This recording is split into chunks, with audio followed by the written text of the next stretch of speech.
Shalom everyone! Kumusta po ang bawat isa? Muli tayo po ay nagpapatuloy magbasa sa salita ng Panginoon dito sa Book of John at nandito na po tayo sa John chapter 14 na sinasabi po dito na si Jesus ang daan. Amen? So muli, yung reminders po natin na the more na nakikilala po natin ang Panginoon is the more na sumusunod po tayo sa Kanya, naiiwan po natin yung dating buhay po natin at nakikita po natin yung bagong buhay na ipinagkaloob ng Panginoon sa ating buhay. Amen? The more we know Him, the more na naa-apply po natin yung salita na ipinagkaloob niya po sa atin. Kaya tayo po ay nagpapatuloy na magbasa at maunawaan ang salita ng Panginoon dahil kung hindi po natin nauunawaan ang salita ng Panginoon ay hindi po natin alam sumunod sa ating Panginoong Hesukristo. Amen? So let us start to read. So sabi niya dito sa Tagalog, huwag na kayong mabalisa, sumampalataya kayo sa Diyos, sumampalataya din kayo sa akin. Sa bahay ng aking ama ay maraming silid. Kung hindi ito totoo, sasabihin ko ba sa inyong pupunta ako roon upang ipaghihanda ko kayo ng inyong matitirhan? At kapag naipaghanda ko na kayo ng matitirhan, ako'y babalik at isasama ko kayo upang kayo'y makapiling ko kung saan ako naroon. At alam na ninyo ang daan papunta sa pupuntahan ko. Amen? So ito po yung sabi ng Panginoong Hesukristo sa mga alagad po niya at ipaghahandan niya ng bahay ang kaniyang mga disciple. Amen? So napakaganda talaga ang puso ng ating Panginoong Hesukristo. Amen. Babalik po siya at isasama ko kayo upang kayo'y makapiling ko kung saan ako naroroon at alam na ninyo ang daan papunta sa pupuntahan ko. Amen. So babalik po siya. Sinabi niya, alam niyo na ang daan kung saan po ako pupunta. Sa verse 5, sinabi sa kanya ni Thomas, Panginoon, hindi po namin alam kung saan kayo pupunta. Paano naming malalaman ang daan? Sabi po niya. So sumagot si Jesus, ako ang daan, ang katotohanan at ang buhay. Walang makakapunta sa Ama kundi sa pamamagitan ko.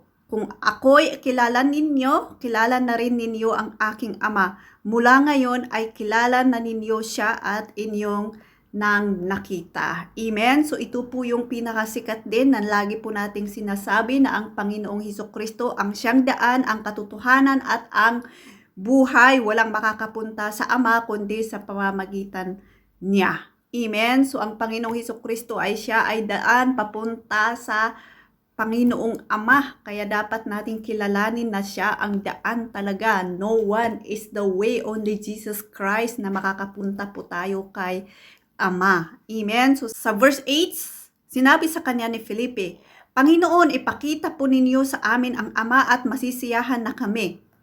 Sumagot si Jesus, Felipe, kahit tagal na ninyo akong kasama hanggang ngayon hindi mo pa ako kilala? Ang nakakita sa akin ay nakakita na sa Ama. Bakit mo sinasabing ipakita mo sa amin ang Ama? Hindi ka ba naniniwalang ako'y nasa Ama at ang Ama ay nasa akin? Hindi sa akin galing ang sinasabi ko sa inyo, ngunit ang Ama na nasa akin ang siyang gumaganap ng kaniyang gawain. Maniwala kayo sa akin, ako'y nasa Ama at ang Ama ay nasa akin. Kung ayaw ninyong maniwala sa sinasabi ko, maniwala kayo dahil sa mga ginagawa ko. Amen? Pakatandaan ninyo ang nananalig sa akin ay makakagawa ng mga ginagawa ko at higit pa kaysa rito, sapagkat babalik na ako sa Ama at anumang hilingin ninyo sa aking pangalan ay gagawin ko upang maparangalan ang Ama sa pamamagitan ng Anak. Kung hihiling kayo ng anumang sa aking pangalan, ito ay aking gagawin.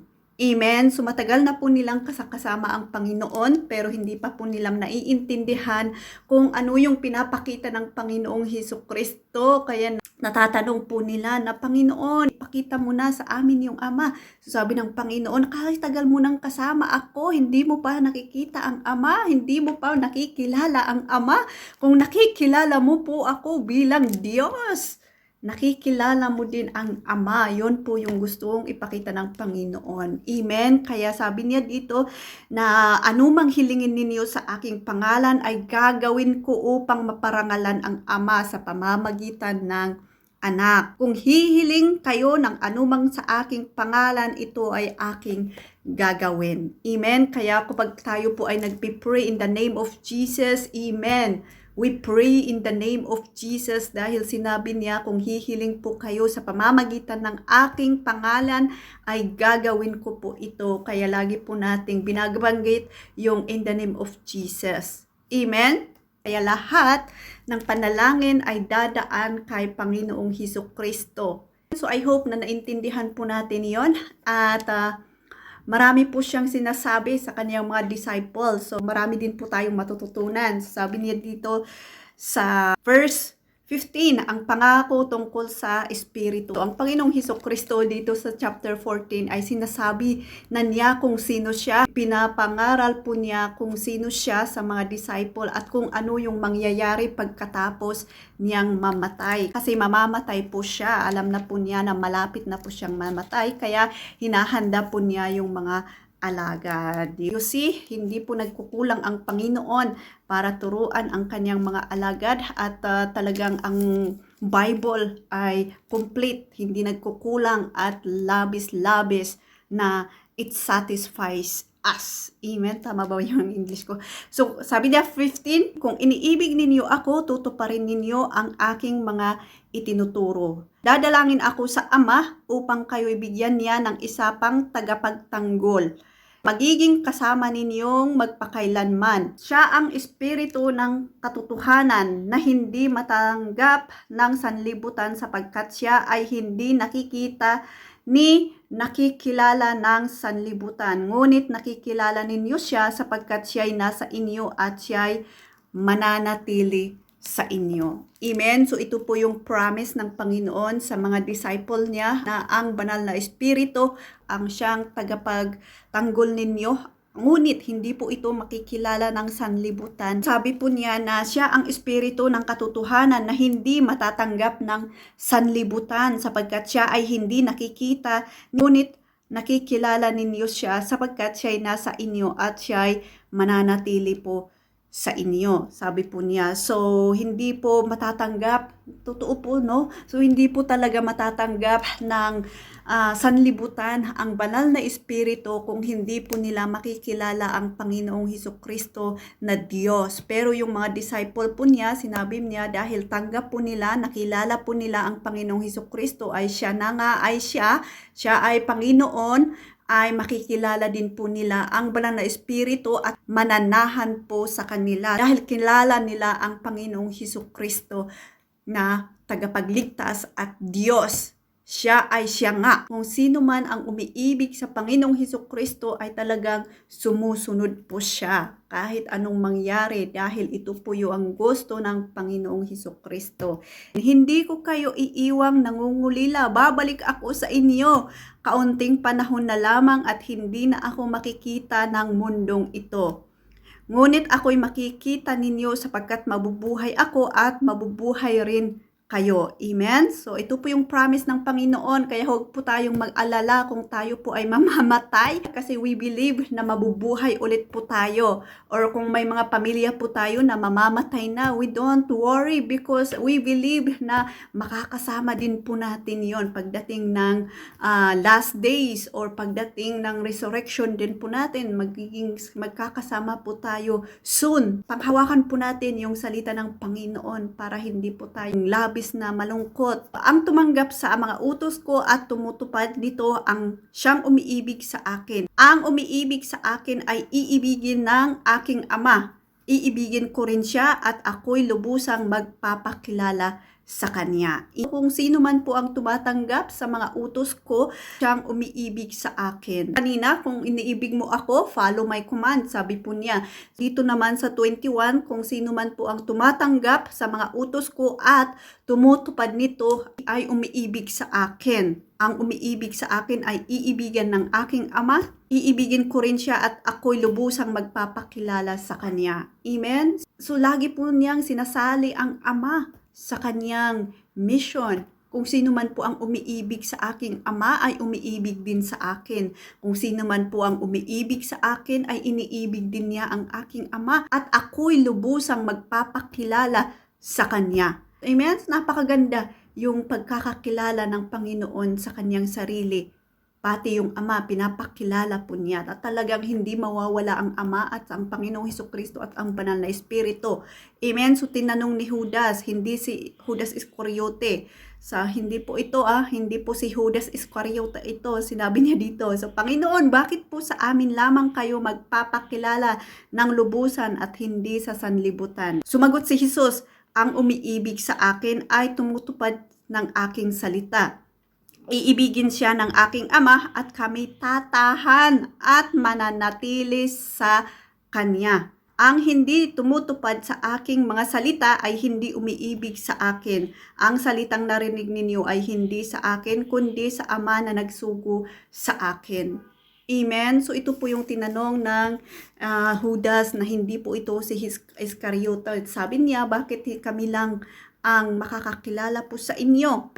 Amen? So, hindi lang disciple ang tinutukoy ng Panginoong Hesukristo. Ngunit, sila yung pinagsasabihan po niya before dahil sila yung kausap. Dahil mamamatay po siya at yung Banal na Espiritu ang siyang manananahan po sa ating buhay. Sabi, my Father loved them and my Father and I will come to them and live with them. My Father and I will come to them and will live with them. So, Holy Spirit ang mananahan po dito sa ating katawan kasi the Father, the Son, and the Holy Spirit, they are equal. So, ang Holy Spirit ang tinutukoy po niya dito. So, iibigin siya ng aking Ama at kami tatahan at mananatili sa Kanya. Ang hindi tumutupad sa aking mga salita ay hindi umiibig sa akin. Ang salitang narinig ninyo ay hindi sa akin, kundi sa Ama na nagsugo sa akin. Sa 25, sinabi ko na sa inyo ang mga bagay na ito habang kasama paninyo ako. Ngunit ang tagapagtanggol, ang Espiritu Santo na isusugo ng Ama sa pangalan ko, ang siyang magtuturo sa inyo ng lahat ng bagay at magpapaalala ng lahat ng sinabi ko sa inyo. Amen? So, sinabi po niya na, sabi ko na sa inyo ang lahat ng mga bagay habang nandito pa ako sa inyo. Ngunit ang Banal na Espiritu ang siyang tagapagtanggol, ang siyang isusugo ng aking Ama sa pangalan ko, ang siyang magtuturo sa inyo ng lahat ng magpapaalala ng lahat ng sinabi ko sa inyo. Amen? So the Holy Spirit will always teach us, will remind us kung ano yung ginawa ng Panginoong Hesukristo sa atin. Amen? Kaya matuto po tayong mag-discern kung ano yung sinasabi ng Banal na Espiritu. Ito po ay nagpapaalala kung ano yung ginawa ng Panginoong Hesukristo. Kaya matuto po tayong mag-check kung ano yung naririnig po natin kasi sometimes akala po natin Banal na Espiritu ang nangusap po sa atin pero nasa high emotion na pala po tayo kaya minsan mali-mali yung naririnig po natin. Pero always remember that the Holy Spirit will always remind us, teach us kung ano yung ginawa ng Panginoong Hesukristo. Kaya dapat nating alamin ang salita ng Panginoong Hesukristo. Kung hindi po tayo nagbabasa at nag-aaral ng salita ng Panginoong Hesukristo, ay paano po natin malalaman kung ano yung tinig ng Banal na Espiritu. Kaya magiging vigilant po tayo, magiging matalino din po tayo kung ano yung sinasabi ng Banal na Espiritu. The Holy Spirit always point to Jesus, not our own interest. It is always about Jesus. Kung ano yung sinabi ng Panginoon. Yun po yung i-remind po sa atin ng Banal na Espiritu. Amen. It's not our personal interest. It is the glory of our Jesus Christ. Amen. So 27, kapayapaan ang iniiwan ko sa inyo. Ang aking kapayapaan ang ibinibigay ko sa inyo. Hindi ito katulad ng kapayapaang ibinibigay ng mundo. Huwag na kayong mabalisa, huwag na kayong matakot. Sinabi ko na sa inyo, ako'y aalis, ngunit ako'y babalik. Kung iniibig ninyo ako, ikakagalak ninyo ang pagpunta ko sa Ama, sapagkat higit na dakila ang Ama kaysa sa akin. Sinasabi ko na ito sa inyo bago pa mangyari, upang kung nangyari na ay manalig kayo sa akin, hindi na magtatagal ang pagtuturo ko sa inyo dahil dumarating na ang pinuno ng mundong ito. Wala siyang kapangyarihan sa akin, gayon pa man, ipinahintulot ito upang malaman ng mundong ito na iniibig ko ang Ama at ang ginagawa ko ay ang iniutos niya sa akin. Tayo na, lumakad na tayo. Amen? tayo na, lumakad po tayo. Amen? So sinasabi po niya na kapayapaan ang iiwan ko po sa inyo. Hindi katulad ng kapayapaan na ibinibigay ng mundo. I hope we believers, kung ano yung natanggap po natin na kapayapaan na ibinigay ng Panginoong Hesukristo, I hope na yun po yung panghawakan po natin. Pero sometimes nakukunik pa rin po tayo doon sa kapayapaan ng mundo na we rely our peace in security sa bank account po natin. We rely our peace sa mga asawa po natin, sa mga anak po natin. No! Sinasabi ng Panginoon dito na ang kapayapaan ko ang magbibigay ng kapayapaan sa inyo. Kaya let's practice, let's claim the peace na ipinagkaloob ng Panginoon sa ating buhay dahil yun po yung kapayapaan na tunay na magbibigay ng kapayapaan sa ating buhay, hindi po yung hindi po yung iniisip po natin, hindi po yung kapayapaan dito sa mundong ito, kundi yung kapayapaan na pinagkakaloob ng Panginoong Hesukristo sa atin. So, lagi po nating tandaan po yan and claim it in our daily life. Mahirap po talaga kasi nandito pa po tayo sa mundong ito dahil nagfo-focus pa rin po tayo doon sa peace ng bank account or yung asawa po natin dahil may anak po tayo. We put our security sa mga ganyang bagay. Pero hindi po yun yung tinuturo ng Panginoon sa atin, kundi yung kapayapaan na ibinigay po niya. Amen? So sabi niya na kung iniibig niyo ako, igagalak ninyo ang pagpunta ko sa Aba sapagkat higit na dakila ang Ama kaysa sa akin. Amen? So sinabi niya na naman dito na higit na dakila ang Ama kaysa sa akin dahil ito po yung pinapakita din ng the Father, the Son, and the Holy Spirit na they glorify each other. So ang Panginoong Hesukristo, gino-glorify po niya ang Ama at ang Ama, gino-glorify din po niya ang Panginoong Hesukristo at ang Panginoong Hesukristo, gino-glorify din po niya ang Holy Spirit and ganun din po ang Holy Spirit. Kaya sinabi po niya dito na sapagkat higit na dakila ang Ama kaysa sa akin. Sinabi ko na ito sa inyo bago pa mangyari upang mangyari ay manalig kayo sa akin. Amen? So hindi na magtatagal ang pagtuturo ko sa inyo dahil dumarating na ang pinuno ng mundong ito. Amen? So sinasabi na po niya ang mangyayari na darating ang pinuno ng mundong ito. Pinuno, yung paghahari ng mundong ito po yung pagkamatay po niya. Pero sabi po niya dito, wala siyang kapangyarihan sa akin. Gayunman, ipinahintulot ito upang malaman ng mundong ito na iniibig ko ang Ama at ang ginagawa ko'y iniutos niya sa akin. Tayo na, lumakad na tayo. Amen? So ito po yung sinabi ng Panginoong Hesukristo dito na lahat mangyayari naman ang lahat ng ito, pero sinabi ko na po sa inyong lahat na ako ay ako nga, ako po ang daan, ang katotohanan at ang buhay, wala pong makakapunta sa Ama kundi sa pamamagitan po niya. Amen? Ito po yung sinabi po niya dito at yung promise po niya ay ang banal na Holy Spirit. Siyang magtatanggol po sa kanila, who will teach them in everything what Jesus do and who will remind them what Jesus do. At yun din po yung pinanghahawakan po natin that the Holy Spirit will always teach us, will always help us, will always lead us, will always comfort us. Amen? At isa pa po dito na lagi po nating tandaan na dumating ang pinuno ng mundong ito pero hindi po siya magtatagumpay na ipahintulot ang mga ito upang malaman ng mundong ito na iniibig ko ang Ama. Dahil sa pagmamahal po niya sa atin at makakunik po tayo sa Ama, ay ginawa po niya ito. At ito po yung mahahayag. It's all about love. Yung John 3:16 na naman, for God so loved the world that He gave His only begotten Son, that whoever believe in Him will not perish, but have an everlasting life. So yun po yung nai-emphasize na naman po dito. It's all about love. Kung iniibig mo po ako, you will obey my command. It's all about obedience. Kung may magmamahal, may kasunod na obedience po yan. Pag may obedience, may pagmamahal po yan. Amen. Sino man po ang nagmamahal sa ating Panginoong Hesukristo ay sumusunod po sa Kanya, at kung sino man po ang sumusunod po sa Kanya ay nagmamahal sa ating Panginoong Hesukristo. Lagi po nating tandaan na ang Panginoong Hesukristo lamang ang ating daan at katotohanan at ang buhay. Wala pong makakapunta sa Ama kundi sa pamamagitan po niya.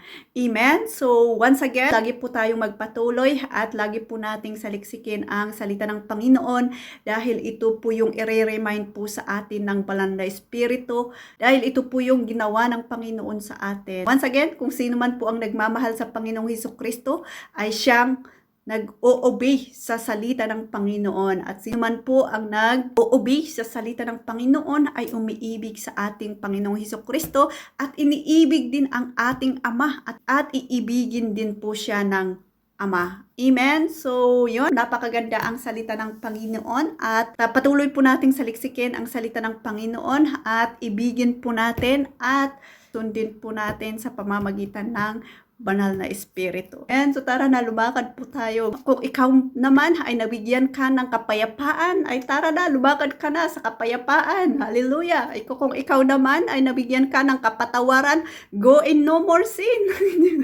Go in no more sin. Di po ba? Tara na, lumakad na tayo. Huwag na tayo magkasala, kundi sumunod tayo sa Panginoong Hesukristo. Amen? So marami pong ibinibigay ang salita ng Panginoon sa ating buhay. Napaka-amazing. Bakit? Dahil ang salita ng Panginoon ay buhay na buhay. Amen? Kaya mahalin po natin ang salita ng Panginoon, at ito po yung ipamuhay po natin. I don't say that I am perfect. I am perfect in obedience to the Word of God. Pero slowly, just enjoy in love, reading the Bible, listening to the Word of God, dahil napakasarap ang salita ng Panginoon sa ating buhay. It nourish our faith in trust to our Jesus Christ. At alam po niyo po, hindi po tayo binibigo ng Panginoong Hesukristo kung tayo po ay naniniwala sa Kanya. Sinabi niya sa una pa lang ng chapter 14, pupunta siya sa Ama at inihahanda niya tayo ng bahay, ng mansion. O di ba? Kaya paniwalaan po natin kung ano yung sinasabi ng Panginoong Hesukristo sa pamamagitan ng banal na Espiritu. Amen? So yun lamang po. Once again, marami na po tayong sinabi, at glory to God. And I hope na marami po tayong natutunan, and keep on reading the Word of God and keep on growing. Amen? Learning to the Word of God is may kasamang growing yan to the Word of God. Amen? May kaakibat po yan. Growing, trusting, believing. Keep growing and keep learning to the Word of God. Shalom, shalom. Bye-bye. God bless.